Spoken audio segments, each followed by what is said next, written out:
Welcome to this meeting of Cabinet. We'll go to the first item on the agenda, apologies for absence.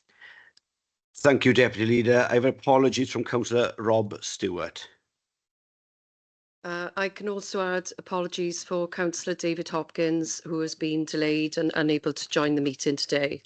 Item 2 is disclosures of personal and prejudicial interest. Councillor Robert Smith. Item 7, member of the Local Authority Governor Appointment Panel. I've got dispensation to remain but not vote. Thank you. Any other declarations? No. Okay, we go on then to item 3, the minutes of the previous meeting, pages 1 to 5. Haven't been informed that anybody is in disagreement that they are accurate. Thank you, Elliot, for moving the minutes. Everybody content that they are accurate? Thank you. Okay, so we move on to item 4, announcements of the leader. I have no announcements today, so we'll go on to public question time. There are no public questions. Thank you, Hugh. And that takes us then to item 6, councillor question time. No councillors. Okay. And so on then to item 7, local authority governor appointments. Robert Smith. Yes, thank you, Chair. It gives me great pleasure to move the report and thank the individuals named in the report, Chair. Okay, thank you, Robert. I can't see anyone indicating, so we'll go to the vote. All those in favour? That is unanimous. Thank you. So we'll move on then to item 8, development of a 3G artificial sports pitch at Penlan Leisure Centre and Ysgol Gyfyngoer Bryn Tawy. Over to you, Councillor Robert Francis Davis. Thank you, Deputy Leader. The development of the third generation artificial sports pitch at Penlan Leisure Centre, Ysgol Gyfyngoer Bryn Tawy. This is part of the All Wales Artificial Turf Pitch Vision and Guidance. If everybody remembers, we had a survey done and Swansea was lacking in 3G provision of playing fields. You know, when you look at the population of Swansea and our area and the amount of organised sport in football, rugby, etc., there's a great need for this pitch. We had a rolling programme which saw a 3G pitch put at Morrison and in Pentra Havard, and we've all recently seen the completion of the one at Cefnengoed, the indoor pitch there. And this is now, at long last, bringing this into the Penderry ward, where it is an area that needs this. It's a part of healthy living and getting people out and taking part in sport. The introduction is there in paragraphs 1, and the background everybody will see in paragraph 2, and our strategic objectives of why we did this. We need to go out to come for procurement. It is subject to getting additional funding from the Football Foundation of circa 750,000.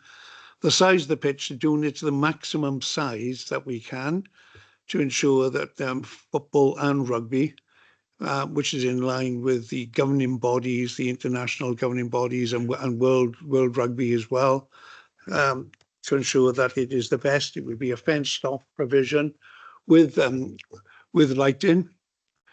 So this is making sure that the places like the Freedom Leisure at the Penlan Leisure Centre would be the operators for this. At the moment, it's a very successful leisure centre, but there's no outside sport provision.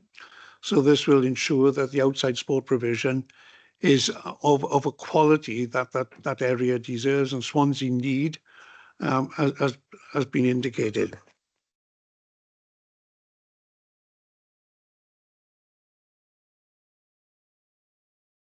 Sorry about that, my surgery ringing. So operational agreement is already there with Freedom Leisure to run this. The community will have access to it, but also Ysgol Gyfyngoer Bryn Tawy and Ysgol Gyfyngoer Tiraino will have access to this. And I would like to thank the officers David Jones from the Culture Department, and Louise from our Education Department. They worked really hard to get this report together to ensure that we can get this provision put forward. There are three recommendations. Recommendation 1, that the Council progresses the grant application of the Football Foundation for further development of the scheme, which will include detailed design, development planning, final application, and subsequent acceptance of grant terms and conditions.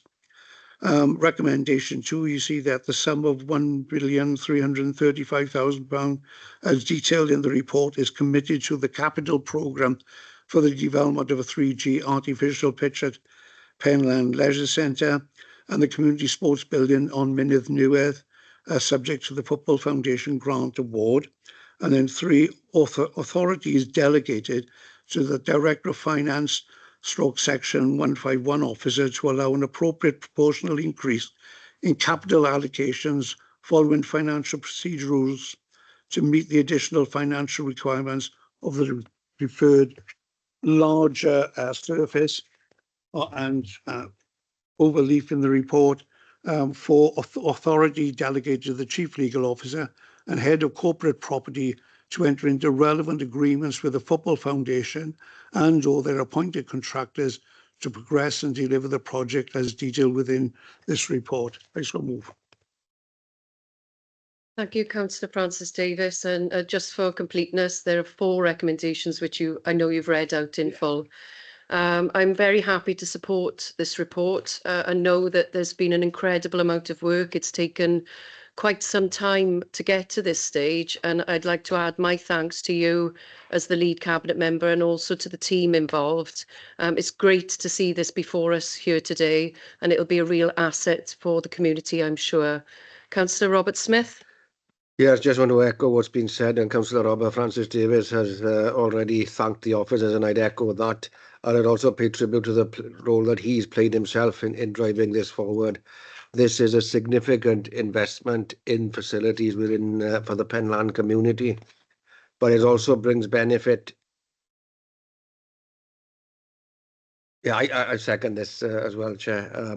It brings benefits to the Penland community, and it also brings benefits to 2 schools, Ysgol Gyfun Bryn and to Tir Dainau, Ysgol Ganradd Gymraeg Tir Dainau.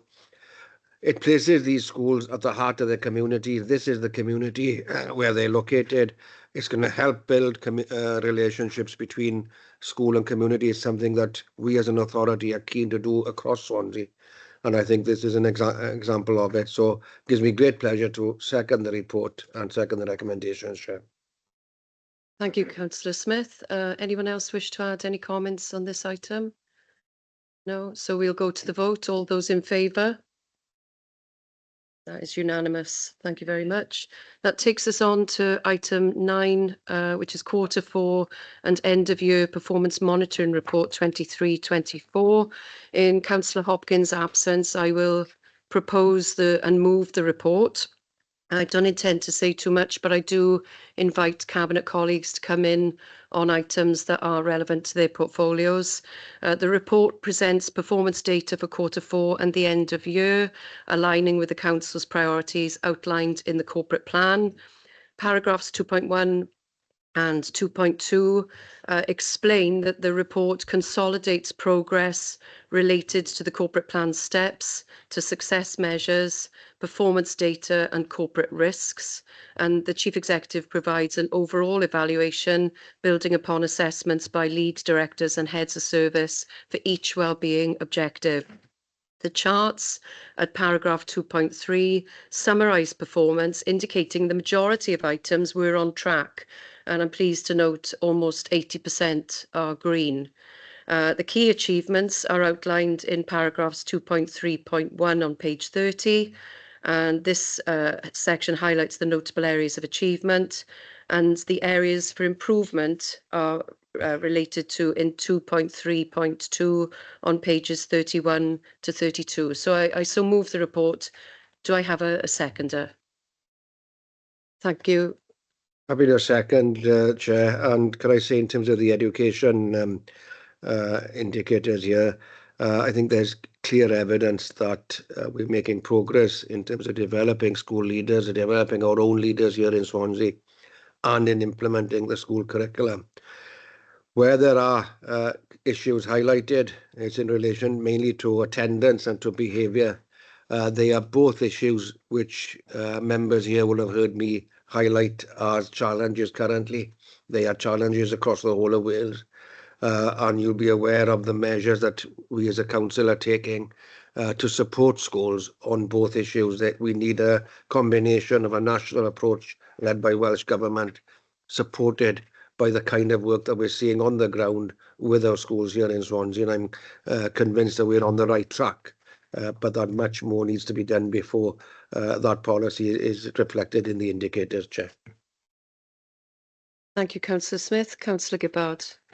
Thank you. It's continuing to be a challenging period for social services with the increased demand and complexity and financial challenges, but it is really pleasing to see that we're making really good progress in a number of areas. One of the things highlighted is our commitment to growing our in-house residential offer in child and family services. Safeguarding, obviously remains top of our agenda, and they're coming out green for progress in those areas as well. So again, but on record, my thanks to our teams who are working incredibly hard in difficult circumstances. Thank you, Councillor Gibbard. I go online to Councillor Anthony. Yeah, thanks, Chair. Just to thank staff, really, if across the board, but particularly from my end in the tackling poverty and enabling communities priorities. There's large volumes of staff there, and it's been a really hard year. We've seen 40% cuts in grants. The staff have had to, that we've lost, we've had to reorganize the whole service because we have hundreds of people coming through the door looking for support. We have lots and lots of small grants, sometimes large grants that got to get out. The regen team all working really closely together to try and help people in our community who are facing really hard times. And so I would just like to thank everyone, really, because the way that they have coped and the way that they have continued to deliver has been absolutely outstanding. I take my hat off to them. And we talk about in the report co-producing and working in partnership, and these teams are absolutely brilliant at that. And they not only work together, but they work very closely with the third sector out there, where lots of work, people can be still targeted and still reached in different manners. So they don't work in silos. They very much look for wherever they can help people. So I'd just like to thank everyone, really. Thank you, Councillor Anthony. Councillor Gwilym. Thank you, Chair. I would echo everything that Councillor Anthony and other Cabinet members have said. Our staff are doing a tremendous job out there. I'd just like to touch on the early help on page 38 of the report. And whilst it is a RAG rating of amber, this is a reflection of the waiting list and the demand of the service. It's really not a reflection of the work that they're doing, because their performance is incredible. What they are doing, and I'm very much reassured, whilst the waiting list and people are waiting longer than we would hope, whilst they are on a waiting list, they're keeping in touch with families, they're monitoring situations, and they are ensuring that people are not reaching crisis point. It's in line with our early intervention and prevention offer, and sometimes information and advice is enough for families and they come off those waiting lists. But what they really are doing is preventing the need for them to escalate into higher level statutory services, which is, of course, beneficial for everyone involved, but it's the most important thing for the children and young people in these families. So absolutely, I'd like to thank the teams for continuing to work under enormous pressure and for performing the way that they are. Thank you. Thank you, Councillor Gwilym. Councillor Francis Davis. Thank you, Deputy. Looking at this report, it makes me very pleased. I think the work that has been led by Councillor Rob Stewart, and Martin Nichols, our Chief Executive Officer, I think has been second to none as local authorities during these very difficult times.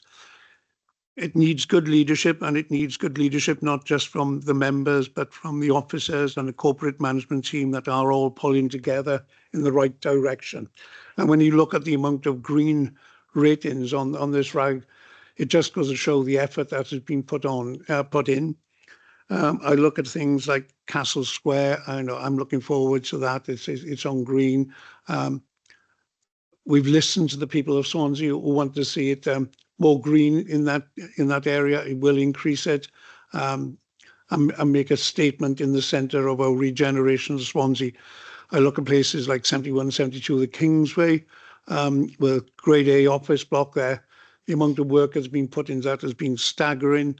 Places like the Palace Theatre up in High Street, again, that will be Tramshed Tech going in there.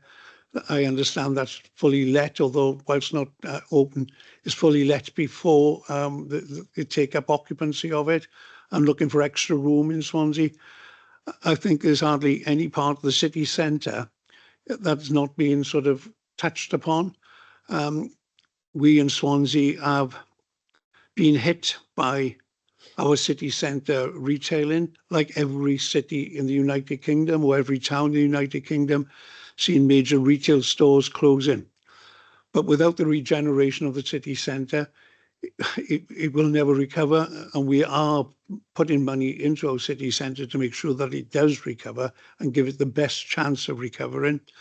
I was there on the weekend and saw the amount of footfall which is increasing back in the city centre, and that puts us going forward in a very good position to make sure that we can get more people working and living in our city.